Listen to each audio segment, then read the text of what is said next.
interested in how we moved from the situation that fan studies really began with Henry Jenkins' Textual Cultures in 1992, how we moved from that cultural situation to what is often thought of as a kind of mainstreamed and more culturally acceptable or culturally normative version of fandom as it is today. So my first quote was just sort of going back to the beginning of what's become known as fan studies, really, where Henry Jenkins in Textual Cultures thinks about the importance of fan community. And this is really seen as the marker of what it means to be a fan. So as Jenkins says, with my quote there, he suggests there's a logic that knits together interests across textual and generic boundaries. So he's never really writing about fans of one franchise or fans of one TV show, despite the cover of the book, which caused people to think it was perhaps about Star Trek The Next Generation fans. Jenkins was really interested in what's become known now as kind of cult television fandom. So as he says, while some fans may remain exclusively committed to a single show, many others use individual series rather as a point of entry into broader, and the key part of this, broader fan community, linking to an intertextual network. And this type of fandom, so this would tend to be productive fandom in relation to John Fist's textual productivity. So this would be versions of fans who produce things such as fan art and fanfic, of course. This has been dubbed by Alexis Lothian as subcultural fandom. The argument being that because fan communities and fan cultures had a kind of subcultural, culturally bounded aspect, that was linked to fandom being seen as something that was somehow outside of mainstream culture, that was somehow aberrant or excessive in terms of its closeness to media texts.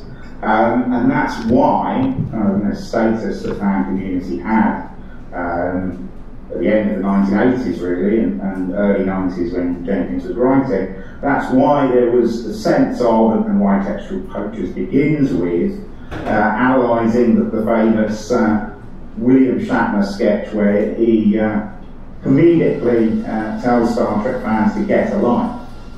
So, of course, fan studies begins with the challenge to negative stereotypes of fandom and the considerable pathologisation of fans. So what I want to think about is how have we got from a situation where fans were seen as infantile, hysterical, excessive, juvenile, hadn't developed properly emotionally. How do we get from that, all of those negative stereotypes, really, supposedly to a situation where fandom is mainstreamed and more acceptable, yet there are a whole series of contemporary negative images of fans which are kind of returned to the table, really. So mainstreaming that has been narrated as being about the kind of normativity of fandom, and fandom being desired by the cultural industries and creative industries and being kind of interpolated and targeted. We might think that that's caused negative stereotypes of fandom and pathologisations to go away, but really my narrative is they've returned in a perhaps surprising but new guise.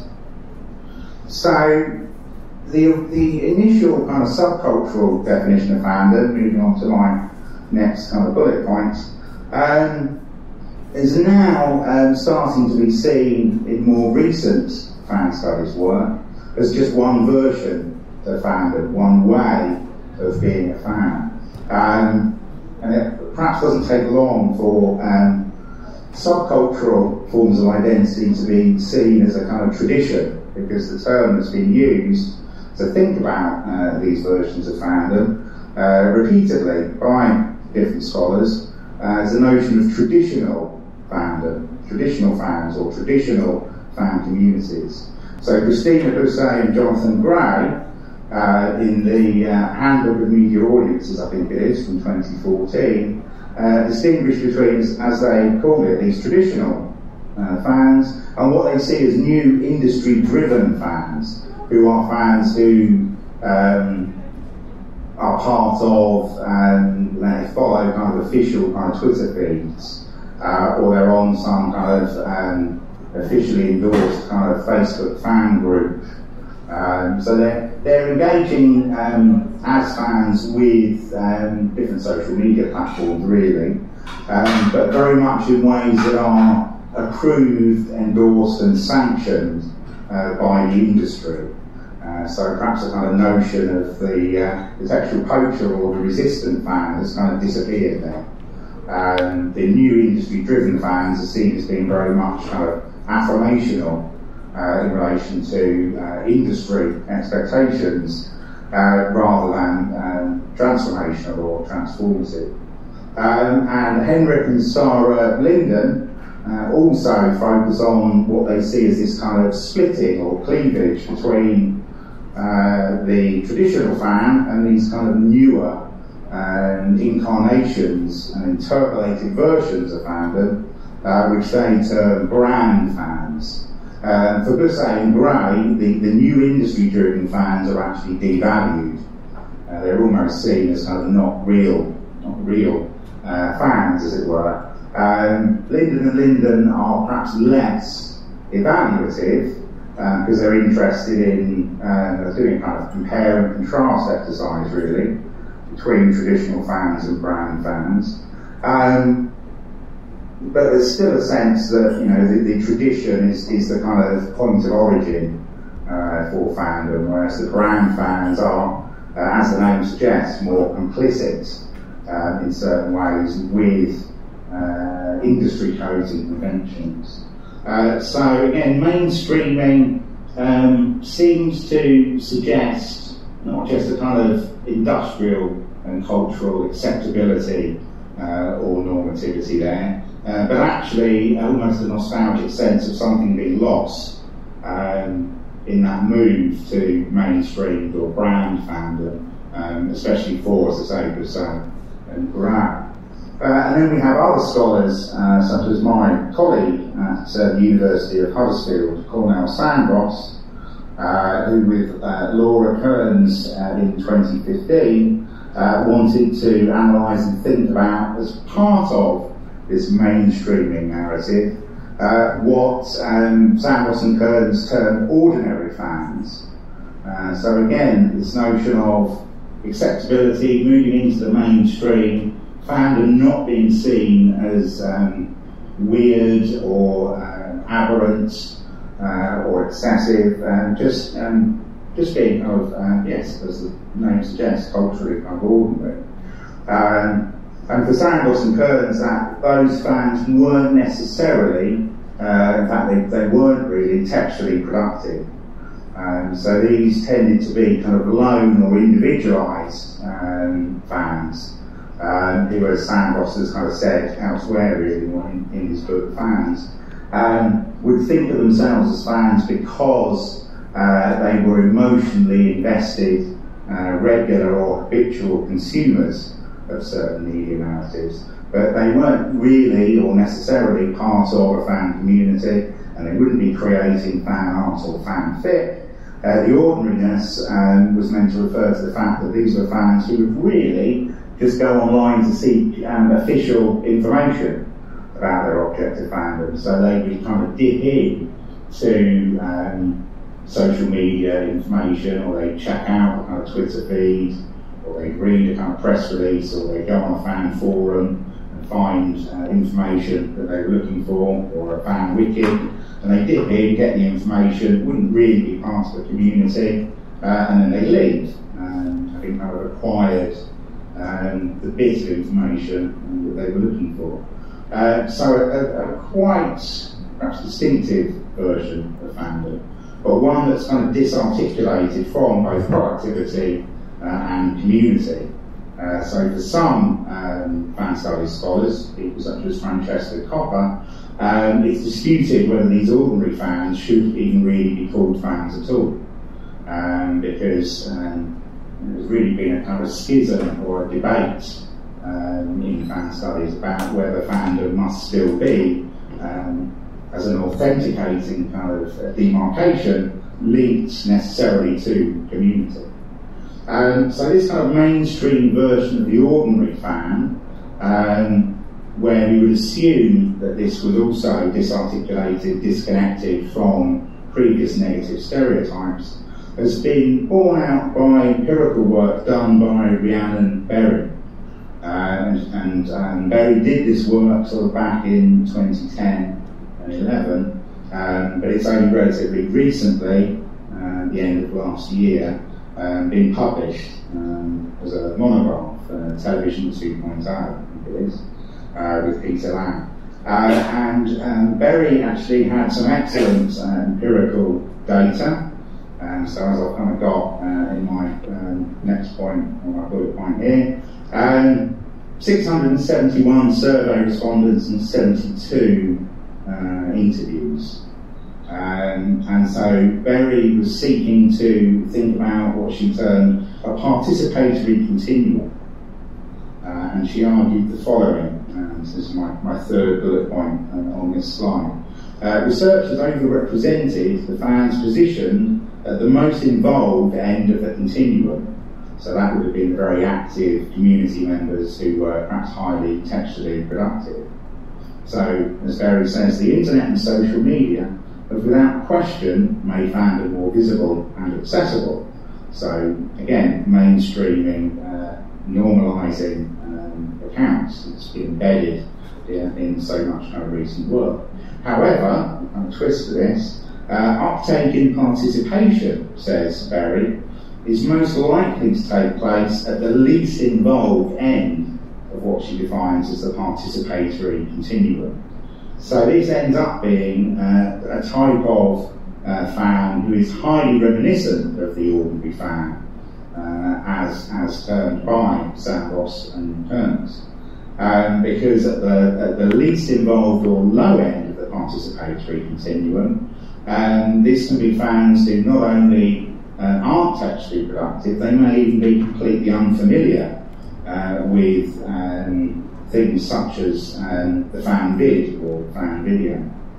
Because as Berry found in her survey, roughly a third of the 671 respondents had watched a fan video, but actually only a very small percentage had made their own fan vid, 3%, but that 3% is really the kind of, or the mode, or the level of fandom that's been assumed to correspond to kind of true or authentic fandom in a lot of the kind of previous scholarship. And what was surprising is that sort of double the amount of people who took part in the survey about participatory culture and fandom, so 6% were actually completely unfamiliar with the whole notion of fan vid. But these are still people who would have thought of themselves as being fans. So the mainstreaming of fandom in these accounts is linked not necessarily to a kind of lamented loss of fan community, but it is linked to really quite a different kind of incarnation or version of fandom, which is seen as having been mainstreamed. And we may think that this mainstreaming has removed stereotyping and pathologisation, but as I've started to suggest, I want to think about how that has not been a correlative at all. So I'll move on to my next slide. So pathologies then of mainstream fandom. How have negative, powerfully kind of negative views of fandom come back, even in relation to what might otherwise be thought of as brand fans or ordinary fans. And I want to do this in kind of two sections really. So I'm going to think about entitlement, first of all, on this slide. And you should be hopefully seeing just a kind of still from the film Misery, based on the Stephen King novel, where a fan, Annie Wilkes, is so keen to have a new novel from her favourite author that she kidnaps him and threatens him with extreme bodily harm. So, absolutely, people have written about this. Powerfully negative stereotype of the deranged fan, really. This has been kind of written about, or this kind of type of almost deranged fandom or somehow delusional fandom, so the return of negative stereotypes, has been written about in a highly contentious, widely shared and challenged blog from 2016 by Devin Faraci. And Faraci himself was actually caught up in a number of harassment charges and had to step down from the influential movie blog that he wrote for, but I guess that's a kind of separate story. But Faraci wrote this very kind of controversial, to say widely shared piece, Fandom is Broken, where he aligned sections of contemporary online fandom with this figure, this image of Annie Wilkes. What if, as he says, Annie Wilkes had the internet? Would there then be kind of online fan behaviour that was somewhat akin to the madness, really, of the fictional character of Annie Wilkes from Misery? So the notion that fandom hasn't just gone mainstream, there's become something linked to that mainstreaming, linked to industry, the industrial desire to engage with fandom or to serve fandom and to target fandom as an audience. There's a sense that those things have fed into at least a section of fandom having an overinflated view of its own importance and significance. That actually there's potentially in this pathologisation a section of fans who think they are the most important of all audiences, hence this kind of notion that they are entitled to certain treatment, or they are entitled to having text be produced in a way that favours their view of canon, for example. So this can be entitlement in relation to transmedia seriality, where fans feel they are entitled to the conservation of established canon, and that there shouldn't be perhaps regendering of established franchises and canons and so on. Suzanne Scott has actually recently, this is in an issue of Participations that's actually just about to come out, along with many other scholar fans and fan scholars, very much challenged the notion of fan entitlement and said, hold on, we might need to kind of spin this around completely and not pathologise fans as if they're behaving as if they're entitled. We can turn that around and say, what about creator entitlement? What about showrunner entitlement or auteur entitlement? Where the lead creative assumes that they are entitled to inevitably to kind of fan worship maybe, or necessary kind of fan respect and devotion, and really the notion that fans would just remain in line and in no way challenge, as it were, what they're being given by key creatives involved in a franchise. So Suzanne Scott sets out a very interesting argument where we can actually not necessarily pathologise, but we might want to take the problematic notion of entitlement and disarticulate that from fandom and link that instead to creators. Move on to our next bullet point. So here's an example, just one. You could find many examples from a book-length study from 2015 all about Twin Peaks.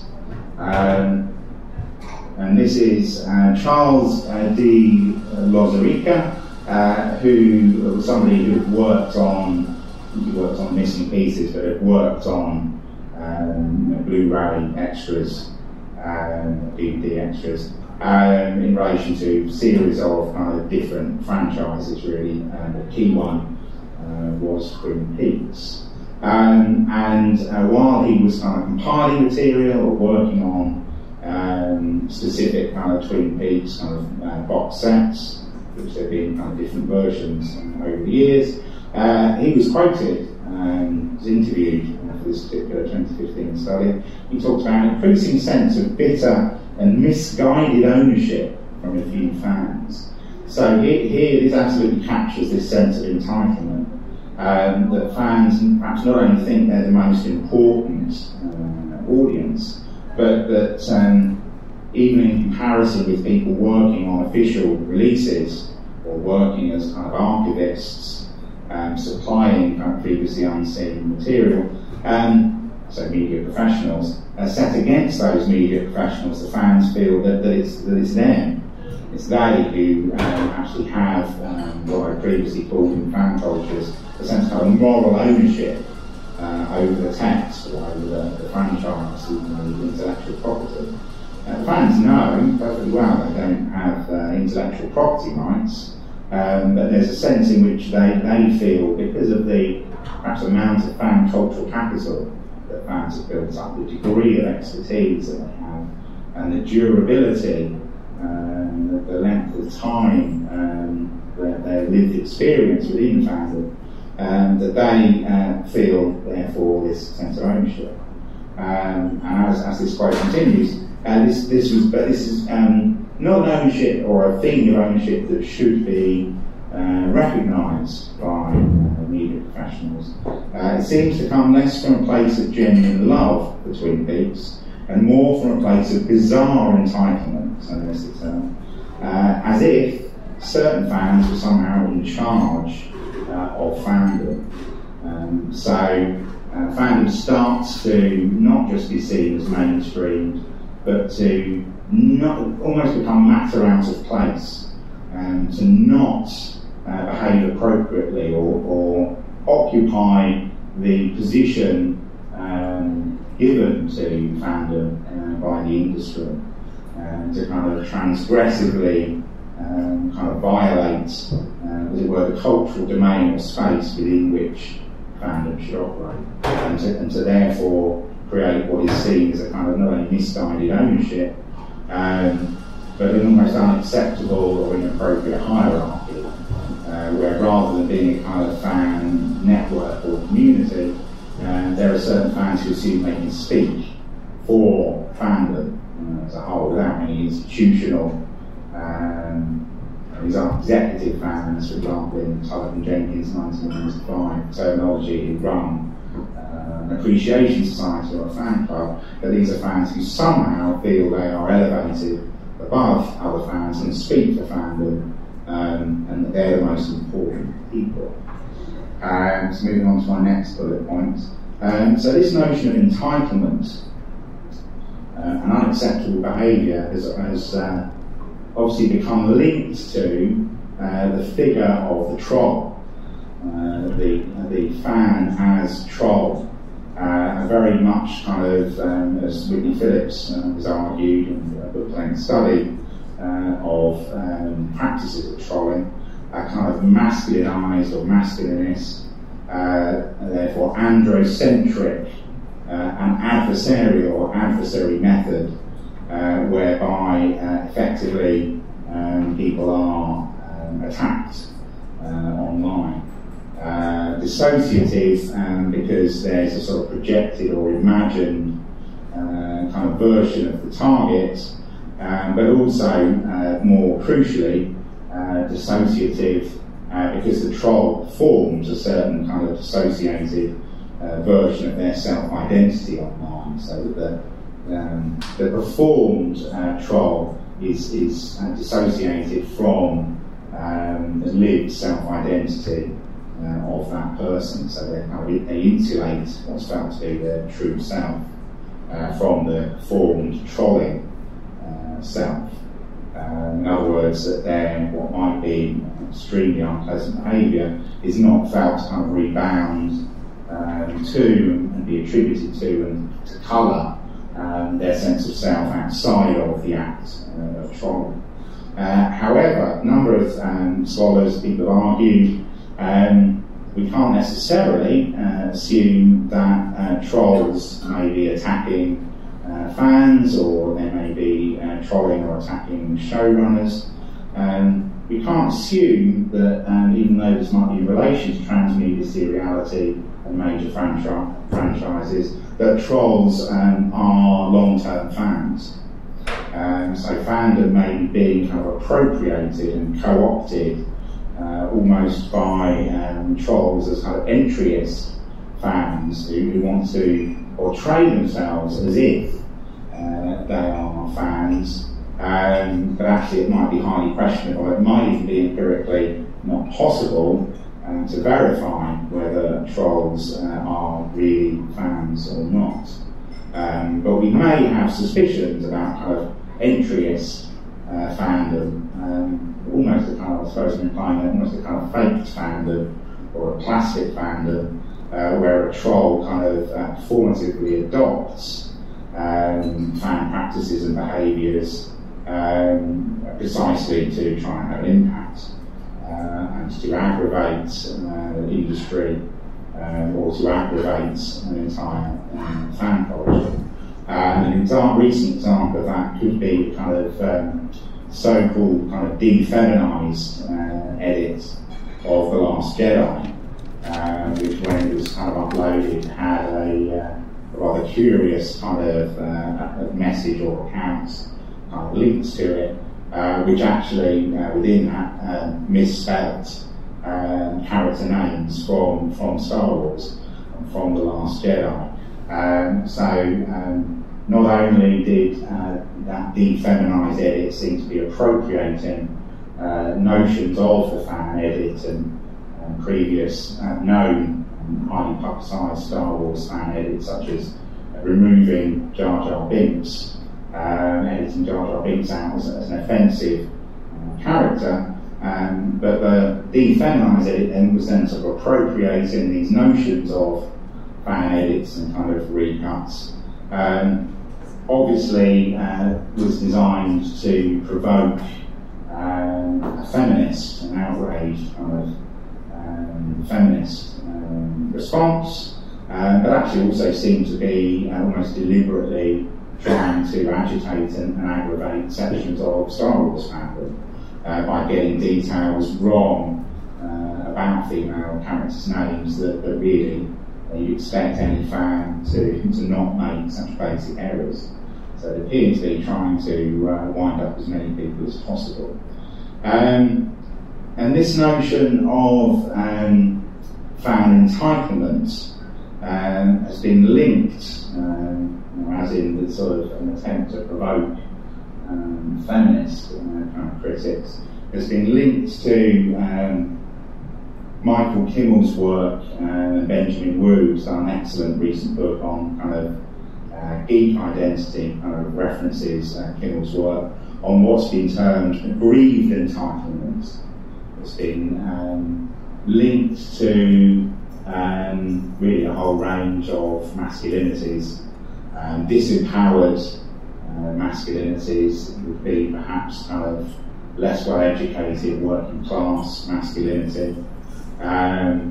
Masculinities that would feel that these, the sense of these being kind of disconnected from hegemonic masculinity, so a kind of disempowered, problematic masculinity that is aggrieved because it feels that it's kind of lost power, lost cultural power, but potentially kind of misattributes that, because it might be a loss of kind of economic power stemming from neoliberalism or processes of global capital, kind of misattributes that to the impact of feminism, potentially, and then behaves not only in an entitled way, but through a kind of aggrieved entitlement that then wants to scapegoat all sorts of kind of figures, whether it's kind of female fans or female gamers or social justice warriors, so-called, and othered and pathologised and mocked.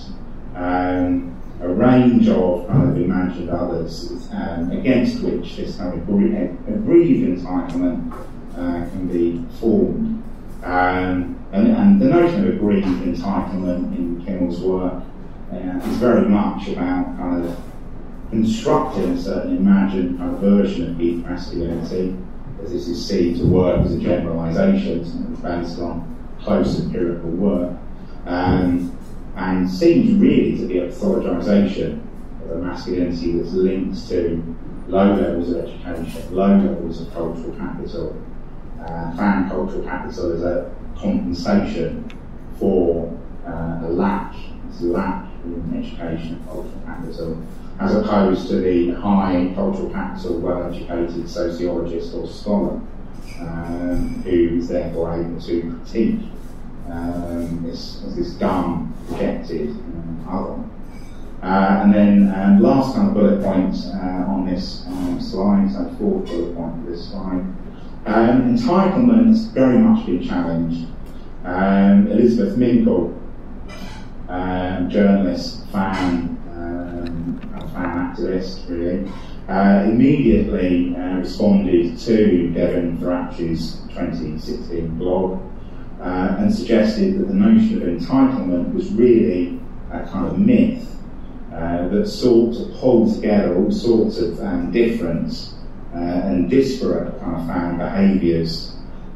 Could involve kind of fans with good cause, challenging what they saw as kind of reactionary or problematic elements in transmedia seriality, or issues of sexuality or race not being aggressively kind of dealt with in various media franchises, and audiences wanting to campaign perhaps for more kind of queer representation or greater diversity in relation to race and ethnicity. So it could be that kind of version of a kind of progressive fan challenge to a reactionary established franchise, which could be a very different kind of type of fan behaviour or fan critique, as opposed to versions of trolling. So a whole range of different things may have been lumped together, and Thrach did appear to do this in terms of the examples that he mobilised in the Fandom is Broken kind of blog entry. So it can be both kind of mythic, or it can kind of pull together, as I say, all these kind of different things, or as Minkle argued. And as William Proctor or Billy Proctor has also argued in relation to, in particular, the regendered Ghostbusters, the notion of entitlement can also be a cultural shorthand for coding a much more complex empirical fan phenomenon, or even phenomenology. And so Proctor has published an article seeking to look empirically at what underlies fan statements such as, this remake ruined my childhood, which seems irrational, excessive, hysterical, hyperbolic. But Proctor argues you can actually dig under that, and that can relate to how fans themselves related to the original Ghostbusters in their childhood. That it may have been a kind of totemic, highly significant cultural object for fans, that they have been encouraged through a kind of commercialised nostalgia and merchandising to relate to in a certain way. And that if the industry then seeks to open up new audiences and quite significantly kind of rebrand or reconfigure that text, which is the industry is perfectly capable of doing and would want to do really, precisely because you open up new kind of fan markets, hopefully, and aspire new fan markets. That fans nostalgic and totemic kind of sense of this key object that anchored their self-narratives and self-identity, if that is challenged, then fans' ontological security, which I wrote about in Fan Cultures, drawing on psychoanalytic work, fans' very kind of ontological security can become challenged. So although certain fan statements may seem bizarre or entitled, they could actually be capturing a whole set of other significant processes that maybe shouldn't just be dismissed or immediately pathologised. There could be problematic or harassing behaviour, but perhaps we shouldn't just move to assuming that immediately as a negative stereotype. We might actually want to look empirically and more carefully and with greater nuance at what is actually going on. I think Proctor makes a perfectly sensible argument that almost journalistic styles of kind of moral panics don't really dig into these things, they just recirculate stereotypes and almost micro-narratives of entitled fandom, problematic fandom. And we need to think really about the meanings that fan practices can have for fans. So online fans, for example, will often be keen to perform fan authenticity, what Louisa Stein, the excellent book Millennial Fandom, calls feels culture. So fans will want to show that they're an authentic or true fan by performing the most heightened, powerful emotionality they can. So they'll almost want to self-dramatise issues within their fandom as if they are matters of life and death.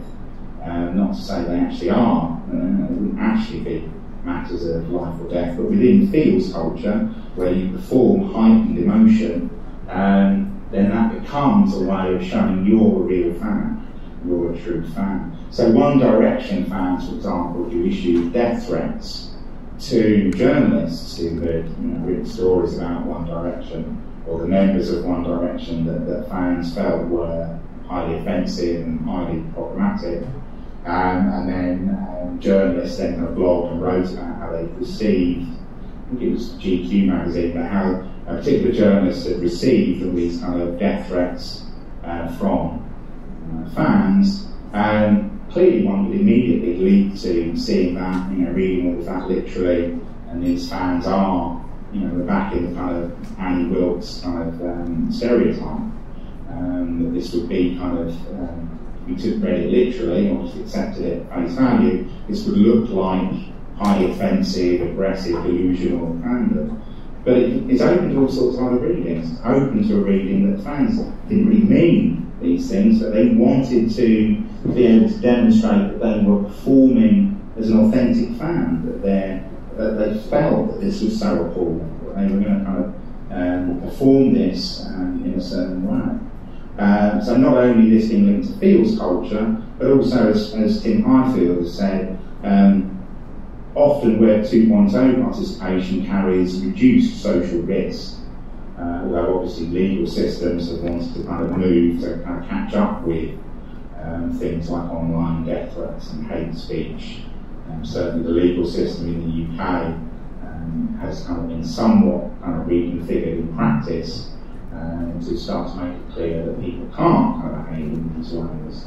After perhaps a period of time where it seemed like something of a kind of grey area, there's now started to be kind of legal and court cases where people will be prosecuted with hate speech. But fans might not, as it were, actually mean these things. They could be produced out of other contexts, out of a combination of feels culture, wanting to show you feel this thing powerfully when you're a real fan, linked to, this, certainly going back a few years, this sense of reduced social risk. You're not going to be penalised for performing your authentic fandom in that way. And also, of course, fandom hasn't just been mainstreamed in terms of becoming more accessible and more visible. It's much easier now for rival factions of fans to confront one another.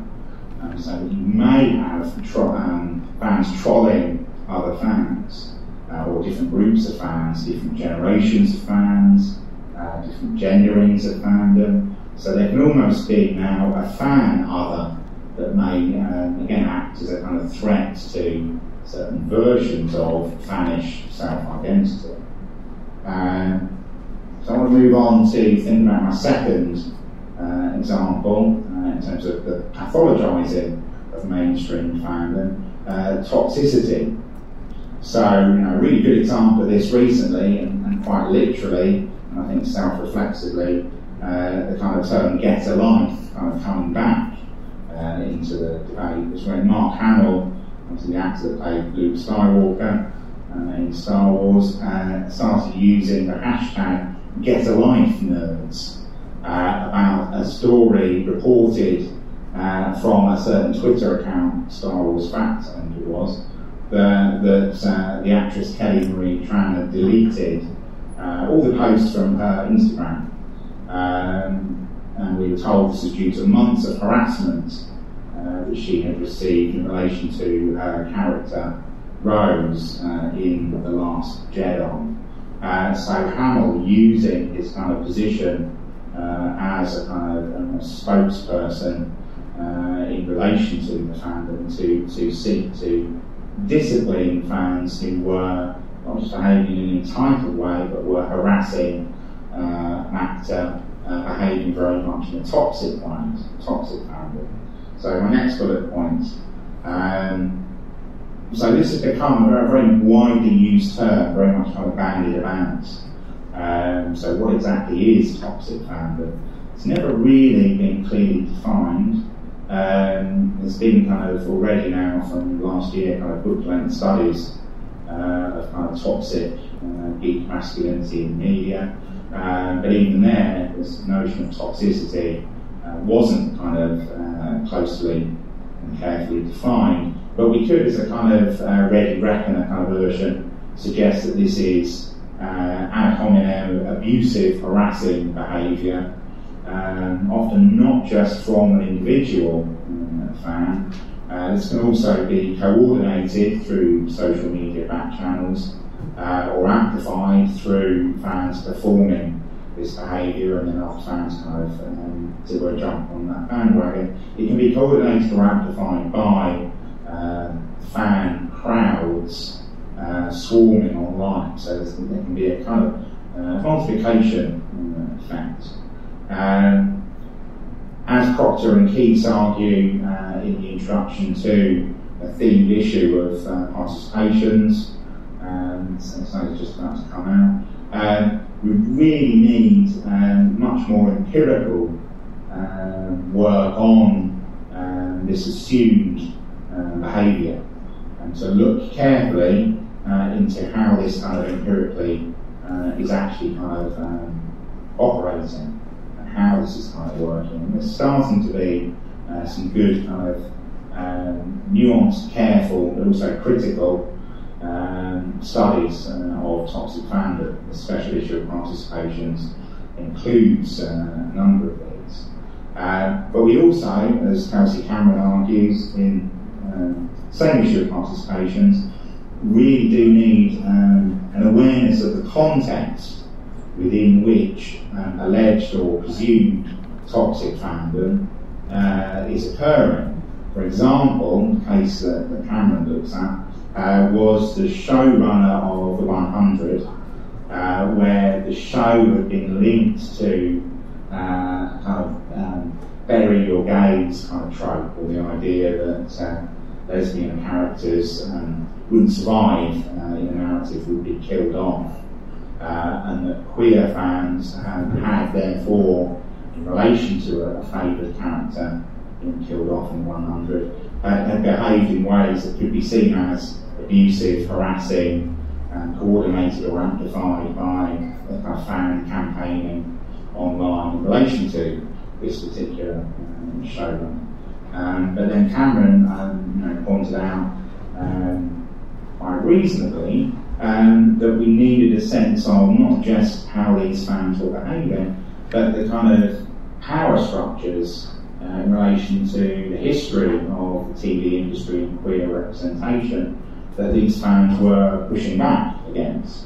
That yes, it was ad hominem, and that fans were, actually there's some did issue death threats, that fans were attacking the individual, the specific male showrunner, but they weren't only doing that, through that, as it were, they were trying to push back against a position of entrenched marginalisation.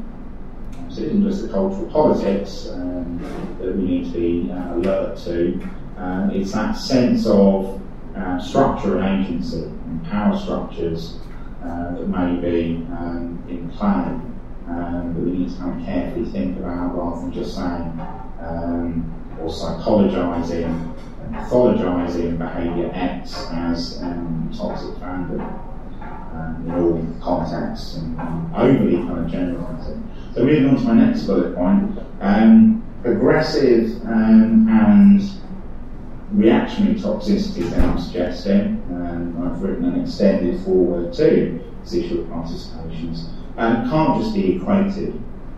I draw on Pierre Bourdieu's work on doxa, something that's almost a kind of naturalised or unchallenged, unchallengeable series of views within a given kind of Bourdieusian field. This is linked to kind of field theory. We need to consider what forms of previously unchallengeable fan doxa may have been in play.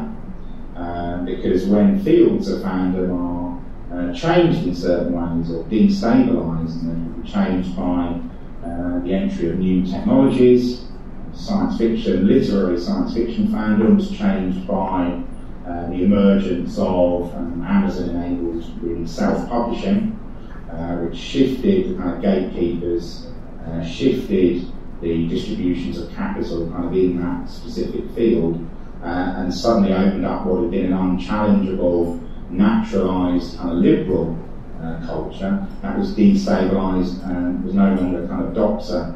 It became orthodoxy that would be challenged by a kind of right-wing heterodoxy, which was what, in relation to the Hugo Awards, and the sad puppies kind of scenario, was what kind of happened there, where groups of conservative science fiction writers who were self-publishing, who probably wouldn't have been published by the previous kind of more liberal publishing houses as kind of gatekeepers, that there were new fan voices with kind of powerfully kind of conflictual and disagreeing politics, and capital P politics and cultural politics, which destabilised and shifted that field. And I mean, you could apply those notions of a kind of shift in the kind of field of fandom to things like Gamergate or the regendering of Star Wars franchise. That there may have been forms of gaming capital or fan cultural capital that were themselves exclusionary in highly problematic ways and gendered in highly problematic ways, that were naturalised as a fan doxa that became destabilised by industrial changes in the gaming industry or in relation to the transmedia seriality of Star Wars. So I want to argue that thinking about fan doxa or naturalised kind of, and in some cases highly exclusionary and problematic gendered kind of views, and those may be kind of opened up by, or other kind of fan cultural politics that have previously been naturalised, might be opened up by changes in the structure of fields. And Stevens and Van der Merwe look at literary science fiction as a field and how that has been destabilised by the entry of self-publishing. On to my next kind of bullet point quote. Derek Johnson, who's done some excellent work on media franchises, on transmedia seriality, has recently thought about particularly in the States, versions of toxic fandom that may be linked to men's rights activists and other kind of linked movements, such as pick-up artists he writes about. So he suggests that there are communities, groups, who may aim at re-securing, as he puts it, white male heteronormative authority in relation to transmedia seriality, and that those cultural political struggles can become struggles over the legacy and the ownership, and the imagined or moral ownership of franchise characters. So here we kind of move back towards the kind of Star Wars type of example, because it is through legacy characters or familiar franchise characters, through those characters that the media industries reproduce not just popular culture, but familiar hegemonic cultural forms and forces.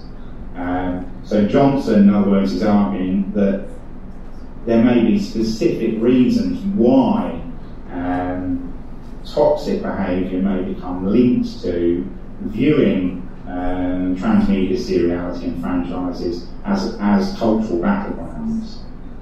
That fans, again, or certain strains and versions of fandom, or even, again, certain entries of fandom, if fandom has been co-opted here, this can involve a recognition, not a lack of education or a lack of cultural capital, but a genuine recognition that a field of fandom, field of popular culture linked to industrial brand management has shifted, and that previous, perhaps gendered doxa that was unchallengeable maybe in the 1970s has absolutely become capable of being rewritten and challenged. So again, we can use Bourdieu perhaps to theorise this in a way that doesn't just assume a priori that these must be fans or aggrieved, versions of aggrieved entitlement that are marked necessarily by lack. And if Mark Hamill has kind of gone back to Get a Life to kind of think about these processes, Ryan Johnson, director of The Last Jedi, has also performed the other part of what Textual Cultures did in 1992. That is, he's contested fan pathologisations, just as Jenkins did in his foundational academic work. So Johnson tweeted, "On social media, a few unhealthy people can cast a big shadow, but I've met lots of real," so the notion of fan authenticity again and boundaries and binaries linked to that, real fellow Star Wars fans. We like and dislike stuff, but we do it with humour, love and respect. We're the vast majority," the tweet goes on. So really interestingly, both in the Get a Life kind of accusation, but then in the countering or developing, we must challenge fan pathologisation and take a more nuanced approach and not just generalise about toxic fandom or somehow all fans or all big masculinity may be linked to toxicity.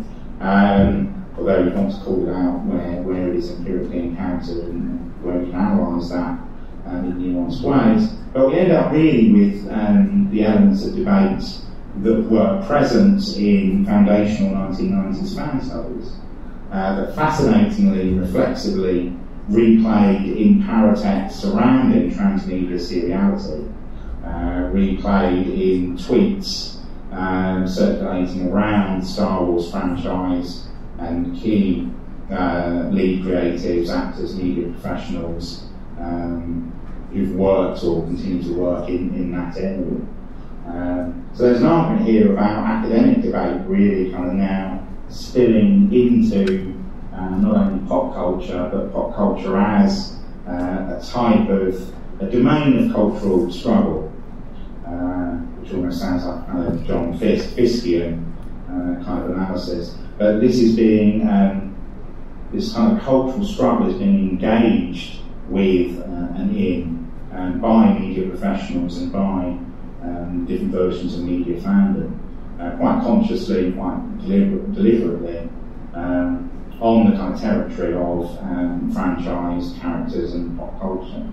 So I'll move on to my next slide, moving towards the end of my presentation. So I just want to kind of, as I move towards the end, introduce my last topic, this notion of fan service. That fan service too has become a kind of problem in relation to the mainstreaming of fandom. So when the extremely popular, transnationally popular TV show Sherlock began a kind of fall from grace, particularly receiving a lot of negative journalistic coverage, professional TV critics decrying what had been seen as the epitome of British quality TV, becoming something that was kind of hokey, problematic, too targeted in complex ways at its fandom. Fan service as a term stood in for this sense of the kind of rapid kind of fall from grace or rapid kind of loss of markers of quality TV. So, for example, in the UK, Mark Lawson is a key TV critic who often writes for The Guardian. After the Sherlock episode, The Empty Hearse, very much latched onto fan service as the explanation for Sherlock's drastic, what seems a kind of drastic cultural repositioning. But scholars such as Lindsay Burnis and Cathy Larson, quoted in this Wired article, also talk about fan service as being a problem. So fan service is a problem for professional critics who use it to stick to kind of beat Transmedia, Seriality or franchises kind of with, where they're seen as diverging from addressing a mass audience. So actually, what we get here is not a kind of univocal mainstreaming the fandom argument, because really underlying this fan service as problem is the notion that there's a mainstream that is still remains completely separate from the kind of niche of or the kind of elite audience, or the very much bounded separable audience of high-level fandom. But Zubelis and Larson talk about fan service as a problem in a slightly different way, because they see fan service as, again, perhaps kind of a bit fake or plastic, as showrunners baiting sections of fandom or teasing fandom or paying lip service to either queer fandom or not necessarily queer fandom, but to sections of fandom that might want to create slash fiction in relation to Sherlock and John Watson, for example, or indeed, from the example there, Sherlock and Molly Hooper. So the notion that fan service may actually be a way of paying lip service to fan desires or interests in relation to shipping and certain character relationships. As Suzanne Scott argues, this could be a way actually for producers to not only pay lip service to fan desires, but to troll fans, make it look like they're offering fans what they want, but then pull it away from them, such as the Sherlock and Molly Hooper kiss being seen to be hallucinatory or imagined, rather than something that really happens within canon. So, Havas and Schiffman, back in 2013, wrote a really good journal article about the issue, the problem of fan service. A series of views within a given kind of Borgesian field, it's linked to field theory. We need to consider what forms of previously unchallengeable fan doxa may, who probably wouldn't have been published by the previous kind of more liberal publishing houses as kind of gatekeepers, that there were new fan voices with a kind of powerfully kind of conflictual and disagreeing politics, capital P politics and cultural politics, which destabilised and shifted that field. So that was a really kind of a really good piece from 2013. It's tackling a whole series of issues with fan service, really.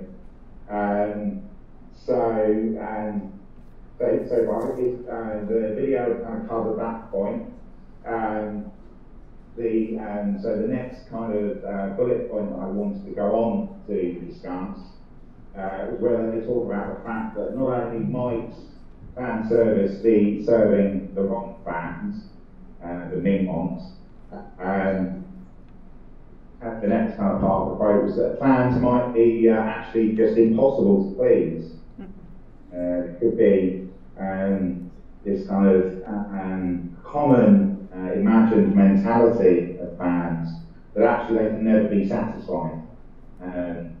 So the idea being that it's an essential part really of being a fan to always be at some level critical of production decisions, which I suspect kind of resonates with many people who are fans, that we tend to realise that however much we kind of love a fan object, there's always a kind of level of frustration and critique which accompanies the affection that one feels for the object of fandom. So Bass and Chifton equally argue that it might be simply a structural impossibility for fan service to actually ever kind of operate, so in any real sense.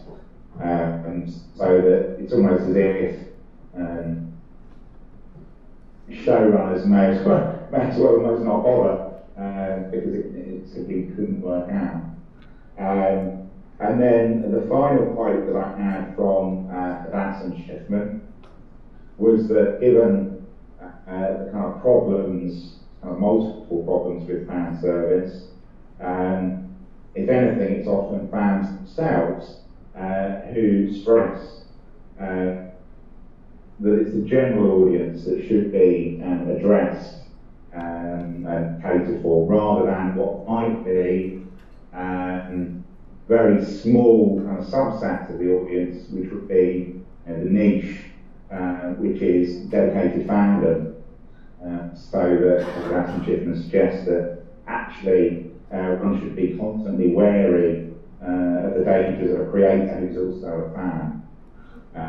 So I was really just kind of drawing on a set of points from that article where they discussed fan service as being potentially a difficulty, which is kind of counterintuitive, because you'd think that fans would welcome fan service. And obviously, showrunners and auteur figures have kind of often behaved as if fan service should be a kind of unalloyed good, really. And then just to kind of round up on kind of focus on the final slide, which is where I consider fan service as being an obstacle, actually, to both authorists and creativity. And there's a sense in which fan service might legitimate transmedia seriality, which again, is perhaps somewhat counterintuitive. But we could imagine fan service might be a positive thing. But I was particularly interested, I don't know if there's some people there who've seen it, but I was interested in the reception that Solo, a Star Wars story, has had in the UK, actually in the US, in some of its reviews as well. I think it's the New York Times that has a very amusing kind of review from a celebrity film reviewer who completely denigrates and attacks really Solo, a Star Wars story, on the basis that it's too much about a certain kind of fan service, a kind of fan service that works against production creativity. Because this reviewer suggests that solo simply answers a whole series of questions and fan speculations that have emerged about Han Solo's background over many years. So that it kind of shows you about the Kessel Run, or it shows you Han meeting Chewie, and it shows you Han Solo's background with Lando Calrissian and so on and so forth. But for the New York Times reviewer, the result is not only kind of quote that I pulled here on the slide, that the film feels like a very low-stakes blockbuster, but it's mixed as, in effect, being just like a film Wikipedia page. So the idea is by trying to fill in gaps in transmedia seriality that would appeal to fans, so a certain type of fan service, you end up with a blockbuster that isn't really a functional blockbuster narrative. So that's the kind of New York Times kind of view that I think has been emulated in a range of reviews.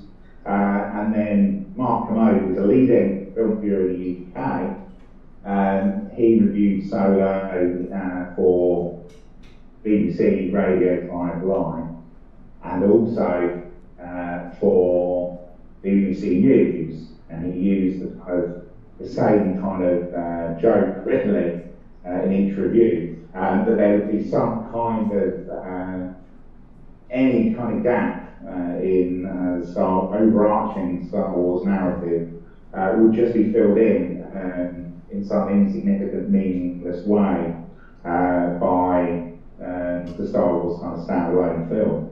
So in the Fight Live review says, if Luke fell asleep and woke up 7 hours later, what happened in those 7 hours is a spin-off. And in the BBC News review, does the same kind of gag.